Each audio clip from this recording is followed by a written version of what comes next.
نور دربي بالقرآن واشرح صدري بالإيمان واغفر ذنبي يا رحمن واستر عيبي يا منان. الحمد للہ والصلاة والسلام علی رسول اللہ وعلی آلہ وصحبہ وموالہ. محترم بھائیو، السلام علیکم ورحمۃ اللہ وبرکاتہ. اس مجلس میں ہم جانتے ہیں حالات جن میں آیات اتری. اللہ کے نبی صلی اللہ علیہ وسلم جب نبی بنا کر بھیجے گئے تو جنات کے راستے کو بند کر دیا گیا تھا. جنات کیا کرتے ہیں، ابھی بھی کرتے ہیں اور شروع سے ہی کرتے آئے ہیں کہ اللہ رب العالمین جو فیصلہ فرماتا ہے اور یہ فیصلہ اپنے قریبی فرشتوں کو سناتا ہے. قریبی فرشتے نیچے والے فرشتوں کو سناتے ہیں، یہاں تک کہ یہ فیصلہ نیچے آسمان تک آتا ہے. تو یہ جنات اور شیاطین اس فیصلے کو سننے کے لیے، کیچ کرنے کے لیے تہ بتہ آسمان تک پہنچتے ہیں. صحیح بخاری اور صحیح مسلم کی مشہور روایات سے یہ بات معلوم ہوتی ہے. یہ جنات آسمان تک پہنچتے ہیں تاکہ ان کو اچک سکیں اور پھر اس بات کو کاہن یا نجومی یا جو غیب کو جاننے کا دعویٰ کرنے والے ہوتے ہیں ان کے کان میں وہ پہلی فرصت میں ڈال دیتے ہیں. چنانچہ صحیح بخاری اور صحیح مسلم کی روایت ہے، اللہ کے نبی صلی اللہ علیہ وسلم سے کاہنوں کے بارے میں پوچھا گیا تو آپ نے فرمایا لیسوا بشیء، ان کی کوئی حقیقت نہیں.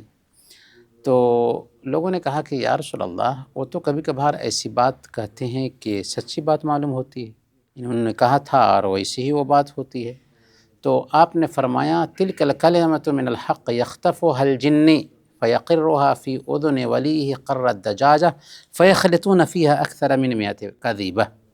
دیکھو، جو سچی بات کی بات جو تم کر رہے ہو نا، وہ کیا ہوتی ہے کہ جنات تہ بتہ آسمان تک پہنچتے ہیں اور اللہ نے جو فیصلہ سنایا ہوا ہوتا ہے نیچے آسمان کے فرشتوں کے بیچ وہ فیصلہ گشت کر رہا ہوتا ہے. تو یہ جنات ان میں سے کچھ باتوں کو سن لیتے ہیں، اچک لیتے ہیں اور آ کر کے اپنے کاہن نجومی ساتھی کے کان میں ڈال دیتے ہیں.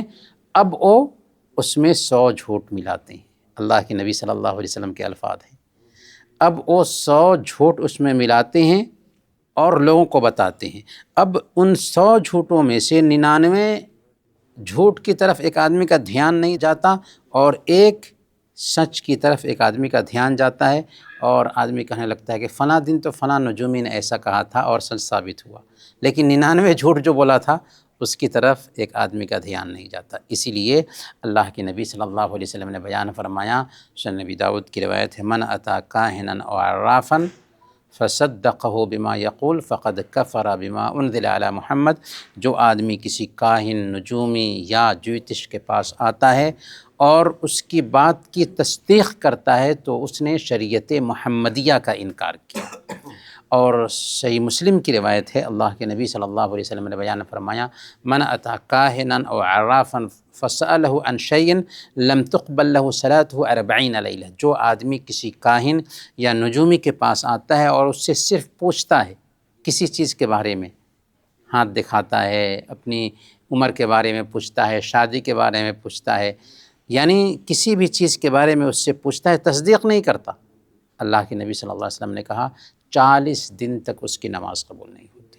اس کا مطلب یہ نہیں کہ 40 دن تک اس کو نماز پڑھنا نہیں ہے، بلکہ نماز تو پڑھنا ہے لیکن اس نماز کا اس کو ثواب نہیں ملے گا. اس سے آپ اندازہ لگا سکتے ہیں کہ ایسے جو ایمان کے سوداگر ہوتے ہیں، غیب کا دعویٰ کرنے کی بات کرتے ہیں، کیسے وہ ہمارے ایمان کو خرید رہے ہوتے ہیں اور ہم جا کر کے ان کے پاس میں اپنے ایمان کو بیچ دیتے ہیں. برکیف کہنا یہ ہے کہ شیاطین تہ بتہ آسمان تک پہنچتے ہیں. اللہ کے نبی صلی اللہ علیہ وسلم جس وقت نبی بنائے گئے اور قرآن کریم اترنے لگا تھا، اس وقت اللہ تعالیٰ نے پہرا سخت کر دیا تھا. آسمان کا پہرا سخت ہو گیا تھا، اسی لیے شیاطین جب جاتے تھے اوپر میں تو ان کو جلا دیا جاتا تھا اور ان میں سے کوئی بھی کامیاب نہیں ہوتا تھا۔ پہرا سخت کر دیا گیا تھا جب تک کہ قرآن اترا، 23 سال تک پہرا سخت رہا۔ تو شروع میں جنات کو سمجھ میں نہیں آیا کہ آخر یہ پہرا سخت کیوں کیا گیا ہے، کیا وجہ ہے۔ چلو زمین پر پتہ لگاتے ہیں، کوئی تبدیلی زمین میں آئی ہے جس کی وجہ سے یہ پہرا سخت کیا گیا ہے۔ چنانچہ جنات کے ٹولے پورب سے پچھم کی طرف نکل گئے، الگ الگ جماعتوں میں بٹ کر کے، یہ پتہ لگانے کے لیے کہ آخر کیوں آسمان کا پہرا سخت کر دیا گیا ہے۔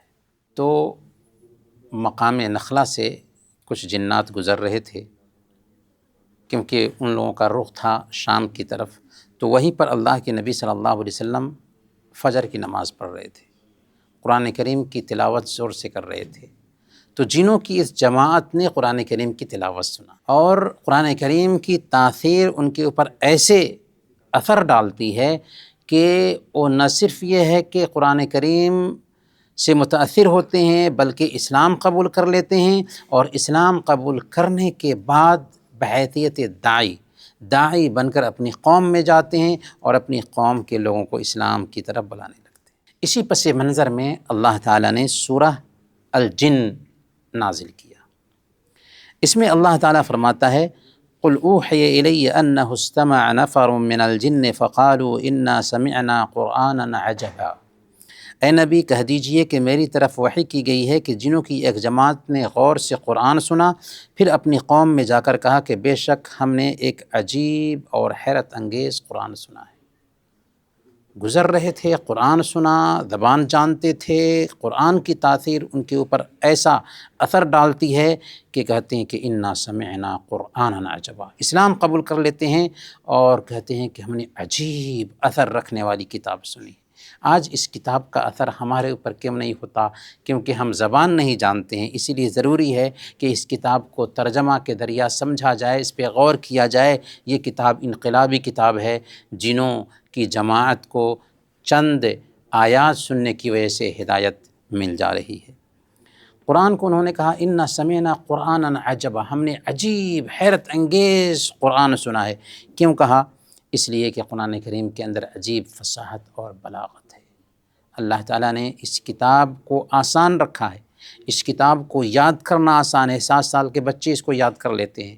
اس کتاب کو سمجھنا آسان ہے، اس کتاب پہ عمل کرنا آسان ہے، لیکن اس کتاب کے اسلوب میں ایک آیت بھی بنا لینا کسی مائی کے لال کے بس میں نہیں۔ اللہ تعالیٰ نے قرآن کریم میں 4 جگہ پر چیلنج دیا ہے کہ سارے انسان اور سارے جنات بھی اگر مل کر کے قرآن کریم کے جیسے لانا چاہیں، قیامت کے دن تک محنت کر کے رہ جائیں گے لیکن نہیں لا سکیں گے، کیونکہ یہ کتاب رہتی دنیا تک جن و انس کی رہنمائی کرنے والی کتاب ہے۔ آگے کی جو آیات ہیں ان سے بھی اس کی وضاحت ہوتی ہے۔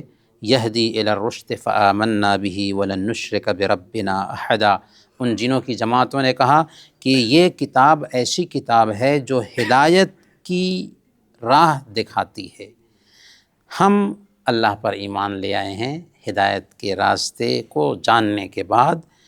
وَلَن نُشْرِكَ بِرَبِّنَا أَحَدًا، اب ہم اپنے رب کے ساتھ کسی دوسرے کو شریک نہیں ٹھہرائیں گے۔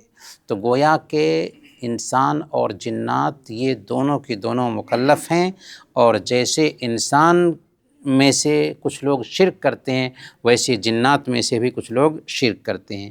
تو یہ شرک کرنے والے ہی لوگ تھے، اللہ کے نافرمان ہی لوگ تھے جنوں میں سے، جو جاتے تھے آسمان تک اللہ کی خبروں کو جو فرشتوں کے بیچ گشت کر رہی ہوتی تھی اچکنے کے لیے، تاکہ پہلے آ کر کے کاہن کے کان میں وہ خبریں ڈال دیں اور کاہن 100 جھوٹ ملا کر کے لوگوں کے ایمان کا سودا کرے۔ تو اللہ تعالیٰ نے جب تک کہ قرآن اترتا رہا پہرا سخت کر دیا تھا، اور کسی کے بس میں نہیں تھا کہ قرآن کریم کی کوئی آیت سن لے یا اس میں گڈ مڈ کر سکے، کیونکہ قرآن کریم بڑی حفاظت کے ساتھ اللہ تعالیٰ نے اپنے نبی پر اتارا، انا نحن نزلنا الذکر و انا لہ الحافظون، ہم نے ہی اس کتاب کو اتارا ہے اور ہم ہی اس کی حفاظت کرنے والے ہیں۔ میرے بھائیوں، آپ دیکھتے ہوں گے آسمان میں کبھی کبھار کے شعلے گرتے ہیں، یہ ستارے سے نکلنے والے شعلے ہوتے ہیں جن سے انہی جنات کو مارا جاتا ہے جو آسمانی خبروں کو چکنے کے لیے جاتے ہیں، اور اس طریقے سے وہ جل کر کے نیچے میں گرتے ہیں۔ یہ وحی کے اترنے سے پہلے بھی ایسا تھا اور آج بھی ہے، قیامت کے دن تک کوشش کرتے رہیں گے جنات، لیکن اس بیچ میں جب کہ قرآن اتر رہا تھا اللہ تعالیٰ نے پہرا سخت کر دیا تھا، یہاں تک کہ قرآن کریم مکمل حفاظت کے ساتھ اتر گیا اور اس میں ہلکا برابر بھی خود برد کرنے کی طاقت نہ رکھ سکے جنات۔ وصلی اللہ علی نبینا محمد وعلی آلہ وصحبہ اجمعین۔ جزاکم اللہ خیرا۔